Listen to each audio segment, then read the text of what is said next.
बिस्मिल्लाहिर्रहमानिर्रहीम। अस्सलाम वालेकुम। लाज न्यूज़ के साथ मैं हूं मर इफ्तिखार। उम्मीद करूंगा आप तमाम दोस्त अहबाब खैर आफियत से होंगे, मज़े में होंगे और इस खूबसूरत मौसम को एंजॉय कर रहे होंगे। इसी के साथ साथ आज मैं आप लोगों को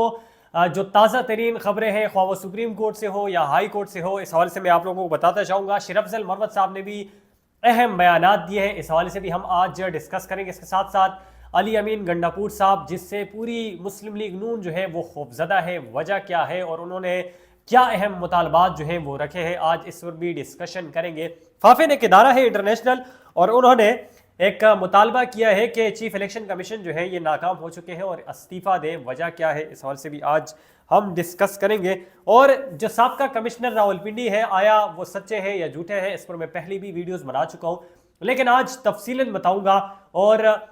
एक ऐसी जुमात जो कि जिस पर कोई करप्शन का इल्ज़ाम नहीं, एक ऐसी जुमात जिसको सच्चा माना जाता है, वो भी कमिश्नर रावलपिंडी के साथ खड़ी हो गई और 3 अहम मुलाकातें जो है वो आज होंगी और 1500 मुकदमे जो है वो भी दर्ज हो चुके हैं। तो सबसे पहले अगर हम बात करें अली अमीन गंडापुर के हवाले से, तो अली अमीन गंडापुर ने एक बयान में कहा है कि हम लोग वफाक को तंग नहीं करेंगे, लेकिन हमारे यहाँ एक कौल मशहूर है कि साड़ा हक इथे रख, और इस पर मैं अपनी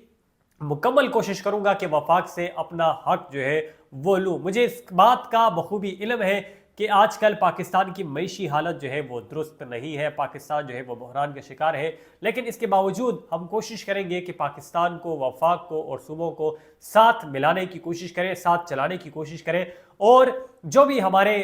सूबे का हक हो, जो भी हमारे सूबे में कमी हो और जो भी हमारे सूबे के पैसे हो, वो हम इनसे लें। इसके साथ साथ अली अमीन गंडापुर, जिस पर अच्छी खासी तनकीद भी होती रही और ये कहा जाता कि अली अमीन गंडापुर साहब जो है वो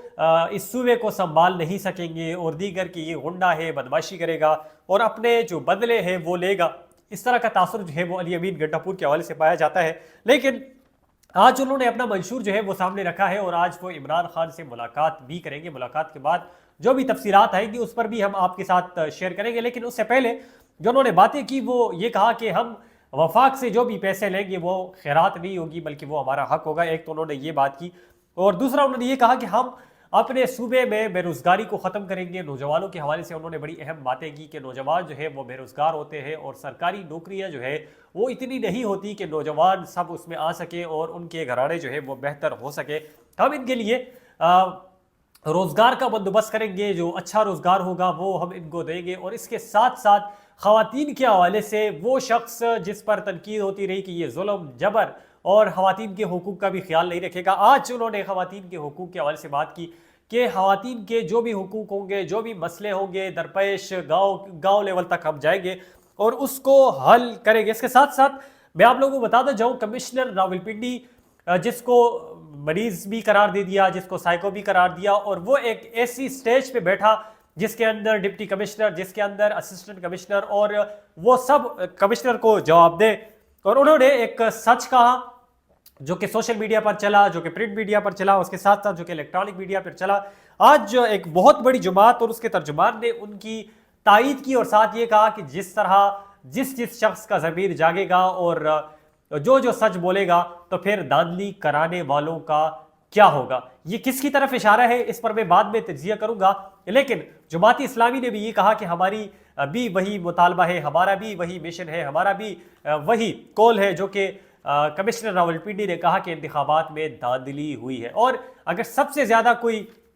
कमिश्नर रावलपिंडी पर तनकीद कर रहे हैं तो वो इस वक्त मुस्लिम लीग नून कर रही है, क्योंकि वहाँ पर 11 नशिस्तें मुस्लिम लीग नून ने जीती हुई है। इसके साथ साथ आप लोगों को बताता जाऊँ कि वफाकी हुकूमत को संभालने के लिए, वफाकी हुकूमत का ये सेहरा लेने के लिए, ये पहनने के लिए कोई भी हुकूमत तैयार नहीं है, कोई भी पार्टी जो है वो तैयार नहीं है। ख्वाह पीपल्स पार्टी की बात की जाए, ख्वाह आप लोग मुस्लिम लीग नून की बात करें या पाकिस्तान तहरीक इंसाफ की बात करें, हर एक पार्टी जो है वो पीछे हटने की कोशिश कर रही है और ये चाहती है कि वो अपोजिशन में बैठे और अवाम के सामने भी उनका असल चेहरा जो है वो नजर न आए। तो आज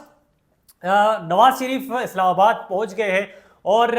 जरदारी और मौलाना फजल रहमान के साथ भी मुलाकातें जो है वो मुतवक्की है और हो सकता है कि ये उनकी हुकूमत के हवाले से आखिरी मुलाकात हो कि हुकूमत कौन बनाए। और नवाज शरीफ के हवाले से और जरदारी के हवाले से ये बातें मैं तकरीबन एक हफ्ते से आप लोगों को बताने आ रहा हूँ कि नवाज शरीफ से सदर का ओहदा जो है वो भी मांग लिया है, चेयरमैन सेनेट का ओहदा जो है वो भी मांग लिया है, और दीगर ओहदे जो है वो भी जरदारी साहब जो है वो मांगेंगे। वजह ये है कि इस वक्त नवाज शरीफ जो है वो मुश्किल में है, नवाज शरीफ जो है वो बुरी तरह फंसे हुए हैं। लेकिन देखते ये है कि नवाज शरीफ और जरदारी साहब जो है ये मौलाना फजल रहमान साहब को मना पाएंगे या नहीं बनाएंगे। लेकिन मैं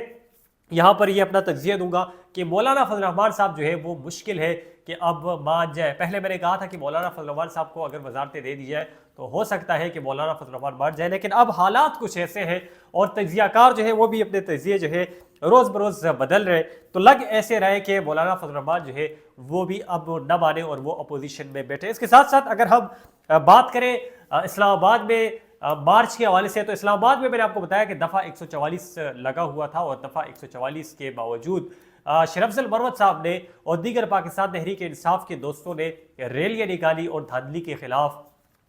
एहतजाज किया, जिस पर शेब शाहीन साहब पर, अली बुखारी साहब पर, उसके साथ साथ शरफ अफजल मरवत साहब पर और दीगर जितने भी पाकिस्तान तहरीक इंसाफ के कारकुन हैं, लगभग 1500 कारकुनों के खिलाफ मुकदमा जो है वो दर्ज हो गया है। साथ साथ ये कहा गया है कि इन लोगों ने जो एहतजाज किया ये इसकी इजाज़त नहीं ली और ये एहतजाज इनका नहीं होना चाहिए था। लेकिन आइन में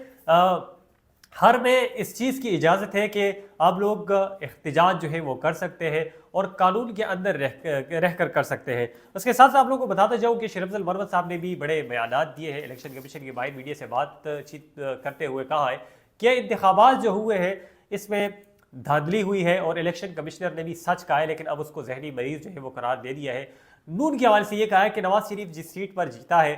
वो सीट और जिस सीट पर हारा है उसका इलेक्शन के जो नताइज हैं वो इसलिए इन्होंने चैलेंज करवाए हैं कि यहाँ पर भी जो बेल्ट पेपर है वो भी अब पकड़े गए हैं, और ताकि नवाज शरीफ के बेल्ट पेपर जो है ये उसमें डाले जाए और नवाज शरीफ को जितवाने की ये लोग कोशिश करें। लेकिन ऐसा नहीं होगा। और जैसे कि मैंने जिक्र किया कि फाफिन जो कि एक बहुत बड़ा इदारा है जो कि साफ और शफाफ इलेक्शन करवाने के हवाले से बातचीत करता है, जो कि इलेक्शन में धांधली के हवाले से स्टैंड लेता है और वो बातचीत करता है, तो उन्होंने ये कहा है कि जो इलेक्शन कमिश्नर है उनको अब मुस्तफ़ी हो जाना चाहिए। इलेक्शन कमीशन जो है वो नाकाम हो चुकी है और उन्होंने फ्री एंड फेयर इलेक्शन जो है वो नहीं करवाया। इसके साथ साथ उन्होंने ये कहा कि फॉर्म 45 और फॉर्म 47 में बड़े यहाँ पर मसले आ रहे हैं। फॉर्म 45 जो है वो फॉर्म 47 के साथ नहीं मैच हो रहा और ये इंतखाबात के नताइज पर साफ शफाफ जो नताइज आ रहे इस पर काफ़ी सवालिया जो है वो निशानात भी बढ़ रहे। अब देखते हैं कि क्या होता है क्या नहीं होता है। और आखिरी मैं आप लोगों को ये बताता जाऊँ कि सेनेट का आज जो ईवान बाला है उसका 3 बजे इजलास होने जा रहे हैं और इजलास में इसकी जो चेयरमैनशिप है जो इसकी और इस इजलास की जो सदारत है वो चेयरमैन सेनेट सदरानी साहब करेंगे। इसके साथ साथ आप लोगों को बताता जाऊँ कि इस सेनेट में मुख्तलिफ बिल पेश होंगे। MPhil और PhD कोर्स की जो अपग्रेडेशन है इस हवाले से बिल पेश होंगे, यूनिवर्सिटियों के हवाले से अपग्रेडेशन जो है वो होगी और दीगर भी कुछ बिल है वो भी यहाँ पर पेश किए जाएंगे। तो देखते हैं कि मज़ीद अब चंद दिनों में हुकूमत जो है वो किसकी आती है, नवाज शरीफ आगे आते हैं या जरदारी आते हैं या पाकिस्तान तहरीक इंसाफ वाले 180 सीटें जो है वो अपनी पूरी करके आगे आते हैं। मज़ीद जो भी लेटेस्ट अपडेट होगी मैं आप लोगों को इससे आगाह करता रहूँगा। देखते रहिए लाज न्यूज़। Thank you. अस्सलाम।